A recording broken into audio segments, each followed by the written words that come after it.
Nah, oke, sekarang ke nomor 11, penerapan pendekatan kewilayahan dalam pembangunan kawasan permukiman adalah dengan mempertimbangkan berbagai aspek fisik dan non-fisik. Ada 3 pendekatan, yakni pendekatan keruangan, kemudian pendekatan ke lingkungan, dan akhirnya pendekatan kewilayahan. Pendekatan kewilayahan ini gabungan dari pendekatan keruangan dan juga kewilayahan. Nah, di sini kan ada aspek fisik dan non-fisik.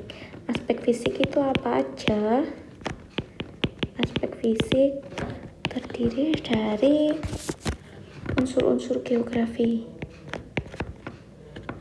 Jadi kayak misalkan iklim, kemudian tanah, kemudian air, kemudian matahari, angin, itu termasuk ke dalam unsur-unsur fisik, unsur-unsur geosfer. Kemudian kalau untuk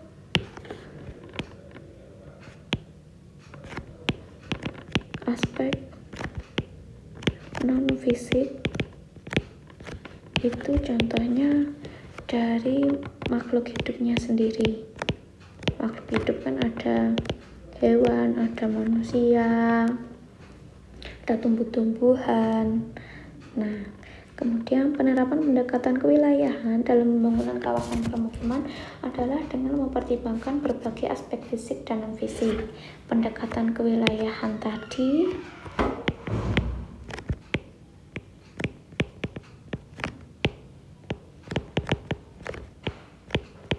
adalah gabungan dari pendekatan keruangan dengan pendekatan ke lingkungan.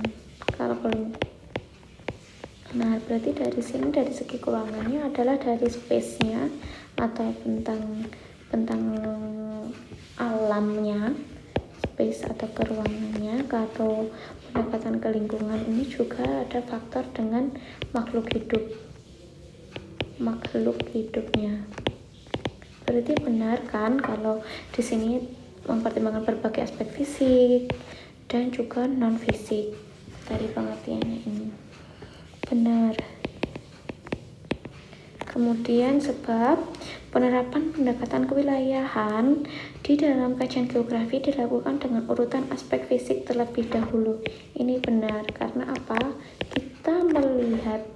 Kita menggunakan pendekatan kewilayahan, kita melihat sebuah objek atau sebuah fenomena terlebih dahulu. Nah, melihat fenomena alam terlebih dahulu. Nah, baru kita menyadari atau mencari-cari, ternyata kita menemukan ternyata ada faktor lain yang menyebabkan adanya perubahan atau adanya fenomena alam tersebut. Nah, siapa yang melakukan atau yang berdampak atau yang sebagai pelaku, yakni adalah makhluk hidup.